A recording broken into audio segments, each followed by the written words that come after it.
दोस्तों आपके रिज़ल्ट को लेकर बात कर लेते हैं। अभी हाल में ही पहले मैं खोल देती हूँ इसका जो क्रोम से खोल देती हूँ। अभी हाल ही में आपकी जो है आंसर की आई थी, मैंने वीडियो अपलोड कर दिया था तो आंसर की आ गई थी और उसमें आपने चेक कर लिया होगा कि आपके कितने राइट क्वेश्चन है और कितने रॉन्ग क्वेश्चन है। कुछ बच्चों का डाउट है कि भाई हमारा तो पेपर सही किया था, क्या ये आंसर की गलत है। चलिए बात कर लेते हैं। पहले मैं यहाँ पे जो है ऑल इंडिया बार काउंसिल की वेबसाइट जो है ओपन कर लेती हूँ। यहाँ से हम ओपन कर लेंगे ऑल इंडिया बार काउंसिल की वेबसाइट, जो आप खुद खोल के देख सकते हो। आपने अपनी आंसर की चेक कर ली होगी, नहीं करी है अभी तक, शेड्यूल बिजी होने की वजह से, तो आप कर सकते हो। यहाँ पे साफ साफ लिखा हुआ है कि we are place to inform you answer की के लिए। रिज़ल्ट के बारे में भी बात करते हैं और आपको बताती हूँ रिज़ल्ट के बारे में क्या फ़ैक्ट है। यहाँ से पहले आंसर की के बारे में थोड़ा सा बात कर लेते हैं। डाउनलोड अगेन मैंने पहले भी देख ली थी, तो यहाँ से वन ड्राइव से मैं ओपन कर लेती हूँ। इसमें ABCD जो भी आपके पास सेट था वो सब आपने मिलान कर दिया होगा, लेकिन इसमें देखिए कोई भी क्वेश्चन डिलीट नहीं हुआ है इस बार, और यही फाइनल आंसर की है। ठीक है, ये कह नहीं सकते अभी। ठीक है, अगर इसमें राइट क्वेश्चन है, क्योंकि ज़्यादा डीप में आप लोग हैं क्योंकि आप पेपर दे के आए हैं तो आपको पता होगा कि क्वेश्चंस राइट हैं या रॉन्ग हैं। लेकिन इसको अभी फाइनल आंसर की नहीं कह सकते हैं। 1% में भी दोबारा से अपलोड करी जाएगी और हो सकता है जहाँ जहाँ आप फंसे हुए हो वो निकल सकते हैं क्वेश्चन, लेकिन ऐसा भी कुछ नहीं है, सिर्फ ये एक अनुमान है। ठीक है, अब कर लेते हैं आपके रिज़ल्ट के बारे में बात। देखिए फ्रेंड्स, रिज़ल्ट इसके बाद एक ऑब्जेक्शन के लिए एक विंडो ओपन होगी जिसमें आप अपने ऑब्जेक्शंस क्रिएट कर सकते हैं, और जिन जिन क्वेश्चंस में, जैसे कि इस तरीके से आप लिख सकते हैं। सपोज 50वां क्वेश्चन है तो 50वां क्वेश्चन यहाँ पे आप सेट ए की बात करें हम, ये रहा। तो 50वें क्वेश्चन में आप देखिए बी है 50वें का आंसर, लेकिन अगर आपको लगता है कि आपका आंसर ए है 50 का, तो आप वहाँ पे ऑब्जेक्शन में ये डाल सकते हैं कि हमारा 50 का ए राइट है और आपकी आंसर की में बी है। ठीक है, या फिर इस तरीके से डाल सकते हैं कि हम 50 का बी पे सर्कल करके आए हैं OMR शीट में, लेकिन उसके जो है नंबर उस हिसाब से जुड़ नहीं रहे। मतलब कुछ भी, कोई भी प्रॉब्लम हो सकती है क्योंकि पेपर आप करके आए। तो इस तरीके से ऑब्जेक्शन के लिए एक विंडो ओपन होगा, वहाँ पे आप जो है अपनी आपत्तियाँ दर्ज कर सकते हैं। उसके बाद उसका जो रिज़ल्ट आएगा, वो रिज़ल्ट जो है आपके मेल के थ्रू आपको पता चल जाएगा।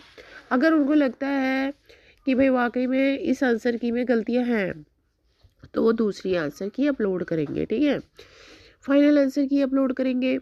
ठीक है, अगर उनको लगता है कि हाँ भाई क्वेश्चंस के आंसर जो है वो गलत कर दिए गए हैं, जो ऑप्शन ABCD है वो गलत डाल दिए गए हैं। चलिए, ये तो रही आपकी आपत्तियों के बारे में बात कि किस तरीके से आप जो है डाल सकते हैं। सॉरी गाइज, मुझे जुकाम लगा हुआ है काफ़ी टाइम से और वो ठीक नहीं हो रहा है। और इसमें जो है आपके रिज़ल्ट जब आपकी विंडो खुल जाएगी इसने इन ऑब्जेक्शन को क्रिएट करने की, उसके बाद क्या होगा, फिर एक फाइनल आंसर की आएगी। फाइनल आंसर की आने के बाद में भी 1% मैं बता रही हूँ आपको, उसके कुछ समय बाद कभी भी आपका जो है रिज़ल्ट अपलोड कर दिया जाएगा, उसका लिंक आपको दे दिया जाएगा। ठीक है, अब रिज़ल्ट आ जाएगा तो रिज़ल्ट में आप जनरली अपना DOB या लॉगिन करके आप अपना रिज़ल्ट देख सकते हो, या फिर दूसरा ऑप्शन ये भी है कि आप अपना रिज़ल्ट अपनी ईमेल आईडी पे भी चेक कर सकते हो, क्योंकि ईमेल आईडी पे भी जो है आपका रिज़ल्ट भेजा जाता है, लेकिन उसके भरोसे कोई भी नहीं रहता है क्योंकि वो थोड़ा सा लेट ही आता है। सारे स्टूडेंट जो है पहले ही देख लेते हैं वेबसाइट के अंदर अपना रिज़ल्ट, और उसके बाद वो चेक कर लेते हैं कि हम फेल है पास है।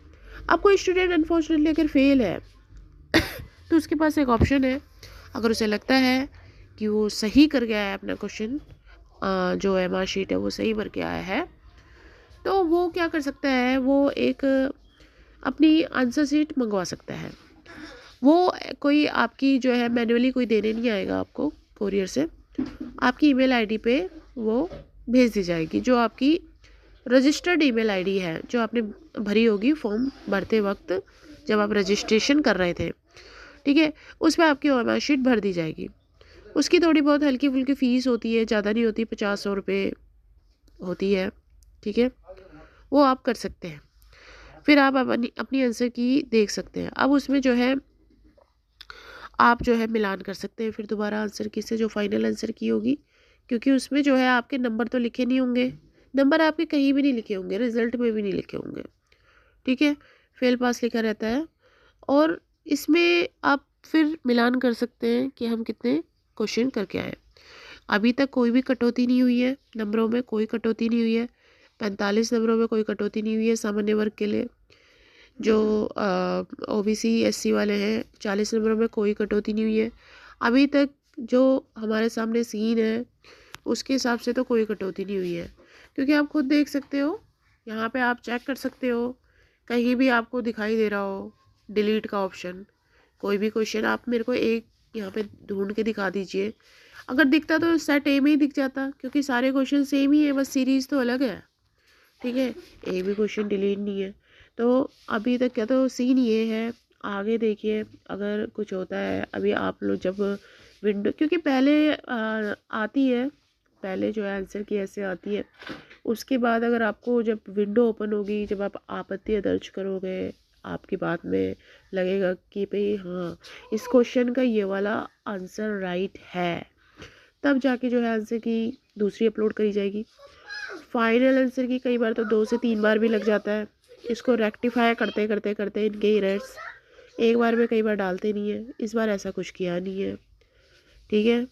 तो ये देखिए यहाँ पे लिखा हुआ है, मैं आपको बता देती हूँ, यहाँ पे सिर्फ लिखा हुआ है कॉमन फॉर ऑल लैंग्वेजेस। ये तो ठीक है, कॉमन फॉर ऑल लैंग्वेज है, लेकिन यहाँ पे जो है दैट द या विच वाज द कंडक्टेड, यहाँ पे फाइनल आंसर की का रिजल्ट, फाइनल आंसर की का जो है कोई भी जिक्र नहीं किया गया है, सिर्फ यहाँ पे बोला गया है कि हमने ये जो है अपलोड कर दी है। इसके बाद देखिए क्या होता है, इसके ऊपर एक और लिंक खुल के आएगा, अभी एक आध दिन में एक और लिंक खुलेगा, उस पर विंडो पे आप अपनी आपत्ति दर्ज कीजिए, ठीक है।